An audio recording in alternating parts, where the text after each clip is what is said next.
সালাম আল্লাহর সাথে সরাসরি কথা বলতেন। ওয়াকাল্লামাল্লাহু মূসা তাকলিমা, সুবহানাল্লাহ পড়েন। আওয়াজ তুলে সবাই বলেন সুবহানাল্লাহ। এখন বনি ইসরাইল হচ্ছে পৃথিবীর সবচেয়ে গোয়ার জাতি। তারা বলে, মুসা তুমি যে আল্লাহর সাথে কথা বলো আমরা তো দেখি না, তুমি যে কথা বলো আমরা তো শুনি না, তো কি করতে হবে? বনি ইসরাইল বলে, আমাদের মধ্য থেকে 70 জন নিয়ে যাইতে হবে তোর পাহাড়ে।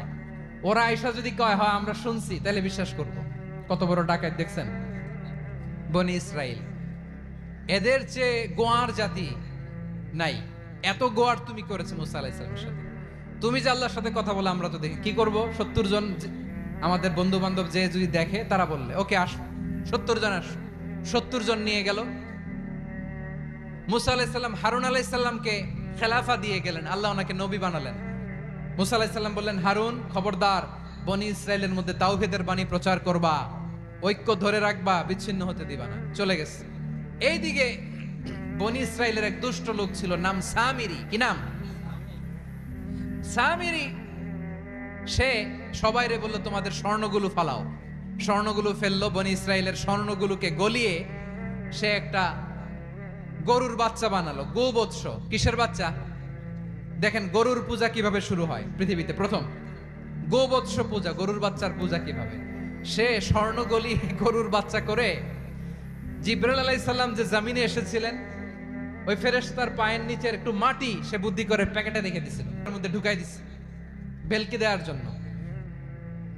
স্বর্ণ দিয়ে বানানো গোবৎস গরুর বাচ্চার গায়ে যখন সেই মাটি ছুঁড়ে দেয়া হলো, এখন বাছুরের ভেতর থেকে ভ্যাঁ ভ্যাঁ আওয়াজ আসতেছে। কি আসতেছে? সবাই তো অবাক। সামিরি বলে, আরে তোমরা যে 70 জন দিয়ে মুসা আলাইহিস সালাম রে পাঠাইছো, ওইদিকে এত ঘুরতেছে, আল্লাহরে খুঁজে পায় না, আল্লাহ তো এটার ভিতরে ঢুকছে।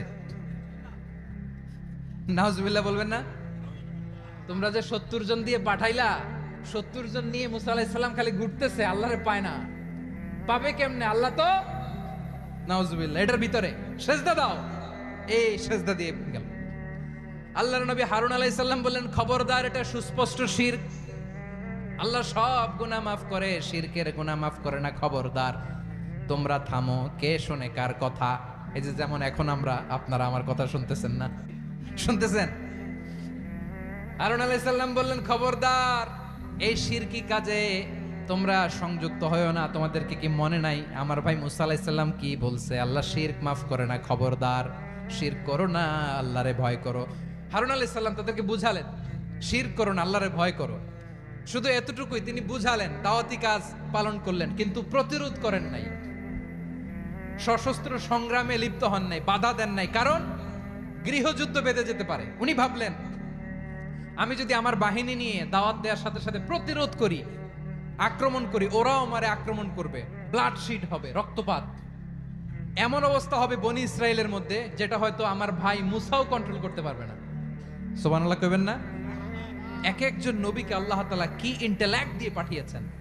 তিনি ভাবলেন, আমি দাওয়াতি কাজটাই করি, এটা যে হারাম এটা থেকে শুধু বারণ করি, কিন্তু প্রতিরোধ না করি। আমি যদি ঐক্য ধরে রাখতে পারি, বাকিটা আমার ভাই সামলে নেবে। হারুন আলাইহিস সালাম প্রতিরোধ করলেন না। বনি ইসরাইলের মধ্যে গৃহযুদ্ধ বেঁধে যাওয়ার আশঙ্কায় প্রতিরোধ করলেন না, আক্রমণ করলেন না, শুধু দাওয়াত দিলেন। ইন দা মিন টাইম মুসা আলাইহিস সালাম আল্লাহর সাথে কথা বলে যখন ফিরে আসলেন, দেখলেন বনি ইসরাইলের অধিকাংশ লোক মুশরিক হয়ে গেছে। মুশরিক হয়ে গেছে। মুসা আলাইহিস সালাম রেগে গেলেন। রেগে প্রথমে বনি ইসরাইলদেরকে অ্যাটাক না করে ভাইয়ের দাড়ি ধরলেন। হারুন আলাইহিস সালামের দাড়ি আর চুল। মেজাজি নবী ছিলেন। হারুন, তুমি কি করলা? তোমারে কি দায়িত্ব দিয়ে গেলাম? তুমি কি করলা? তুমি থাকতে বনি ইসরাইল কেমন করে শিরকের কাজে নিমজ্জিত হয়ে যায়?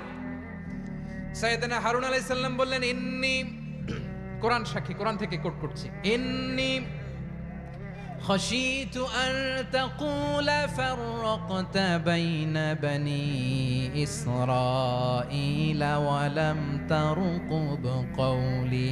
ও আমার ভাই, আমার দাড়ি ধরবেন না, আমার মারবেন না।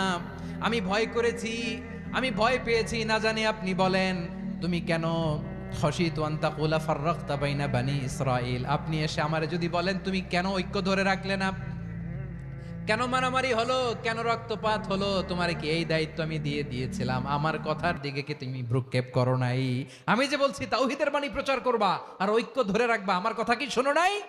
আপনি আমারে ধমকাবেন, এই জন্য আমি প্রতিরোধ করি নাই, আক্রমণ করি নাই, গৃহযুদ্ধ আটকানোর জন্য, কিন্তু আমি দাওয়াত দিয়েছি। সুবহানাল্লাহ পড়েন। ঐক্য ধরে রেখেছেন। মুসা আলাইহিস সালাম মুহূর্তেই সামিরীকে আক্রমণ করলেন, অ্যাটাক করলেন, শাস্তি দিলেন। মুহূর্তেই ওই গোবৎস গরুর বাছুরকে ভেঙে চুড়ে মেসাকার করে সাগরের মধ্যে ভাসিয়ে দিলেন। পুরো বনি ইসরায়েলকে আবার তাওহীদের উপর প্রতিষ্ঠিত করলেন। পড়েন সুবহানাল্লাহ। এই ঘটনা থেকে শিক্ষা কি?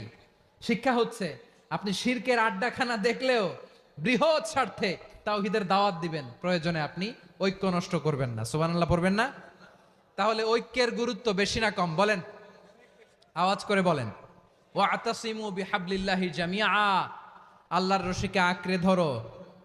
ওয়ালা তাফাররাকু, তোমরা বিচ্ছিন্ন হয়েও না। পেকুয়ার ভাইয়েরা আওয়াজ করে বলেন তো, আদেশটা কার?